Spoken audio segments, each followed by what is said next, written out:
کہ وہاں پہ کنڈیشن جو ہے نا وہ چینج ہونے جا رہی ہے. سنو فلوئنگ ہوگی اگلے پورے ویک. جب ان کو الرٹ جاری کر دیا گیا تھا تو پھر ان کو چاہیے تھا کہ یہ کیپیسٹی کو دیکھ کے لوگوں کو وہاں اجازت دیتے جانے کی. جب 4000 گاڑی کی پارکنگ کرنے کی گنجائش ہے تو پھر وہاں 1,00,000 گاڑی کیوں جانے دی گئی؟ کیوں نہیں؟ یہ ٹیکس وصول کرنے کے لیے ٹول پلازے پہ اگر یہ ٹیکس لے سکتے ہیں تو انہوں نے کیوں سسٹم نہیں بنایا کہ وہاں لوگوں کی گنتی کی جائے, کاروں کی گنتی کی جائے, کتنے پیپل وہاں جا رہے ہیں, وہاں پہ کیپیسٹی کتنی ہے, کتنے لوگ وہاں جو ہے نا ایڈجسٹ ہو سکتے ہیں.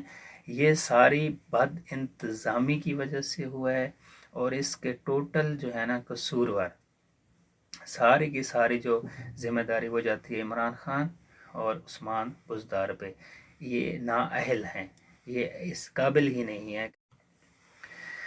ناظرین, دنیا میں جتنے ہی تفریح مقامات ہوتے ہیں وہاں پہ باقاعدہ ایک ایڈمنسٹریشن آفس ہوتا ہے, ایک ایڈمن کا آفس ہوتا ہے جو اس تفریح مقام کے انتظامات سنبھالتا ہے.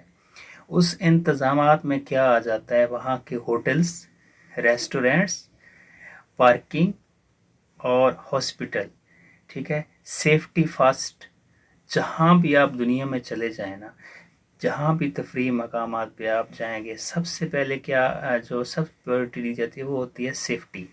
لوگوں کی حفاظت کرنا سب سے پہلا کام ہوتا ہے ان کا, کہ لوگوں کو کسی بھی ایمرجنسی کنڈیشن میں ان کو فرسٹ ان کی سیفٹی کا خیال کیا جاتا ہے.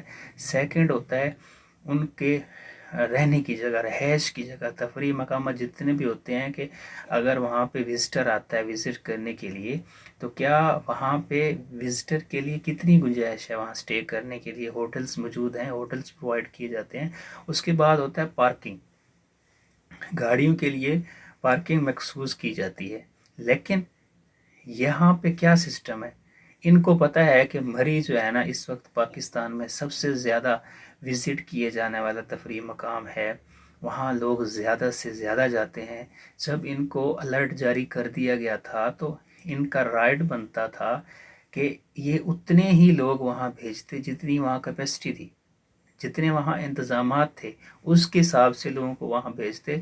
باقی آپ روڈ بند کر دیتے اور لوگوں کو واپس بھیج دیتے. ہم یہاں دبئی میں مقیم ہیں, تو جب ہم کہیں بھی جیسے ہیپی نیو ایئر کا ایونٹ ہوتا ہے تو وہاں پہ جو انتظامات ہوتے ہیں وہ اتنے سٹرک ہوتے ہیں کہ جب ان کو پتہ چلتا ہے کہ اب لوگوں کی کیپیسٹی اتنی ہے, یا فار ایگزامپل 50,000 لوگ برج خلیفہ جا سکتے ہیں, تو جب 50,000 ان کی کیپیسٹی پوری ہو جاتی ہے تو وہ ڈور بند کر دیتے ہیں, لوگوں کو انٹر نہیں ہونے دیتے.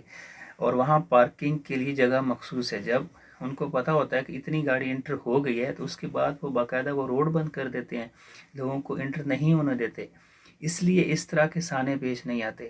اس کے علاوہ برج العرب چلے جائیں, وہاں باقاعدہ اس سال بھی ہم گئے وہاں پہ, تو وہاں اتنی ہی کیپیسٹی کے لوگوں کو اجازت ہوتی ہے جتنی وہاں جگہ ہے, اور باقاعدہ روڈ بند کر دی جاتے ہیں کہ اب آپ مزید گاڑیاں اندر لے کے نہیں جا سکتے. عمران خان تو کہتے تھے کہ جی میں پاکستان کو سیر و تفریح کے لیے جو ہے نا انتظامات کروں گا, لوگ دنیا سے آئیں گے یہاں پاکستان میں گھومنے کے لیے. تو جب آپ اس طرح کے انتظامات کریں گے تو کون آئے گا؟ ناظرین, مجھے بہت افسوس ہو رہا ہے آج.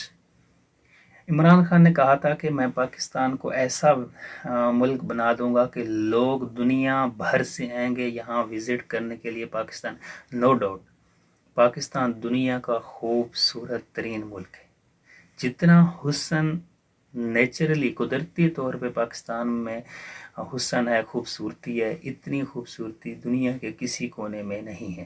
لیکن الیکشن سے پہلے جتنی بھی گورنمنٹس آتی ہیں, جتنی بھی حکومتیں آتی ہیں, وہ بڑے بڑے دعوے کرتی ہیں. لیکن عمران خان نے بھی یہی دعویٰ کیا تھا کہ میں اپنے ملک پاکستان میں سیاحت کو جو ہے نا زیادہ سے زیادہ فروغ دوں گا.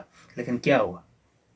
جب آپ اپنے ملک میں موجود اپنے لوگوں کو تحفظ نہیں دے سکے, جب آپ اپنے ملک میں موجود لوگوں کی جانیں نہیں بچا سکے, آپ اپنے لوگوں کو، جب ریاست اپنے لوگوں کو سیفٹی نہیں دے سکی، اپنے لوگوں کے لیے انتظامات نہیں کر سکتی، ان کی جانیں نہیں بچا سکتی، تو آپ کس طرح توقع کر رہے ہیں کہ باہر سے لوگ آئیں گے آپ کا ملک وزٹ کرنے کے لیے؟ یہ پاسبل نہیں ہے، یہ صرف باتیں تھیں۔ مان لیا آپ نے جو ہے نا غریب کو غریب سے غریب تر کر دیا، معاشی قتل کر دیا آپ نے لوگوں کا، 2 ٹائم کی روٹی آپ نے لوگوں سے چھین لی، لوگوں کے چولہے ٹھنڈے ہو گئے، ڈالر کہاں سے کہاں پہنچ گیا، اس وقت بے روزگاری، 1 کروڑ نوکریاں دینی تھیں آپ نے نہیں دیں، 50 لاکھ گھر دینے تھے آپ نے نہیں دیے، آپ نے مہنگائی کو اتنا بڑھایا کہ مہنگائی اتنی کر دی کہ ایک عام آدمی کا جو ہے نا جینا مشکل ہو گیا۔ لیکن میں یہاں آپ سے پوچھنا چاہتا ہوں عمران خان صاحب، یہ جو کام ہے نا، یہ جو سانحہ مری ہوا ہے، یہ تو چند لوگوں کی ذمہ داری تھی، چند لوگوں کی، وہاں کی جو ضلعی انتظامیہ ہے، یہ صرف ان کی ذمہ داری تھی کہ وہ اس سسٹم کو کنٹرول کر سکتے تھے۔ کیا کرنا تھا؟ گاڑیاں صحیح طریقے سے پارک کروانی تھی، اتنے لوگوں کو انٹر ہونے دینا تھا جتنی وہاں کیپیسٹی ہے۔ لیکن آپ کی کابینہ، آپ کے وزیر، آپ کے مشیر، سارے کے سارے، ان کو صرف ایک ہی کام ہے کہ نون لیگ کے پیچھے لگنا ہے، بس نون لیگ کے پیچھے لگنا ہے، اور کوئی کام نہیں کرنا دنیا کا۔ بس ایک کانفرنس صبح کر رہا ہے، ایک شام کو کر رہا ہے، ایک رات کو 12 بجے کر رہا ہے۔ اگر آپ نے یہ توجہ ادھر دی ہوتی نا تو آج یہ واقعہ پیش نہ آتا۔ خدا کے لیے کچھ مہربانی کر لیں اور پاکستانیوں کے ساتھ یہ ظلم نہ کریں۔ ناظرین، یہ خبر عثمان بزدار تک پہنچ گئی تھی کہ مری میں حالات بہت زیادہ خراب ہو گئے ہیں، لوگ وہاں پھنس گئے ہیں، برف بہت زیادہ پڑ گئی ہے۔ لیکن وہ وسیم پلس ہے عمران خان کا، جسے وسیم پلس کہا جاتا تھا، وہ سارا دن کہاں مصروف رہے؟ لوگوں کی جو ہے نا منتیں سماجتیں کرنے میں لگا رہے۔ اس کو پتا تھا کہ مری میں حالات خراب ہو گئے ہیں، اس نے انتظامیہ کو کال نہیں کی، وہاں نہیں کسی کو بھیجا، وہاں نہیں پہنچے، صرف وہ اپنی سیٹ بچانے کے لیے، اپنی کرسی بچانے کے لیے وہ لوگوں کی منتوں میں لگا رہا سارا دن، نون لیگ کو مناتا رہا اور اپنے اتحادیوں کو مناتا رہا۔ لیکن اسے یہ خیال نہیں آیا کہ وہاں میرے ملک کے، میرے صوبہ پنجاب کے لوگ پھنسے ہیں، میرے پاکستانی لوگ وہاں پھنسے ہیں، وہاں بچے پھنسے ہوئے ہیں، وہاں میری مائیں بہنیں پھنسی ہوئی ہیں۔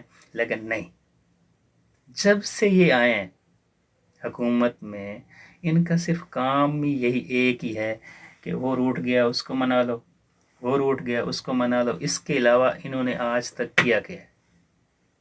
آپ دکھائیں، آپ نے کیا پروگریس دکھائی ہے؟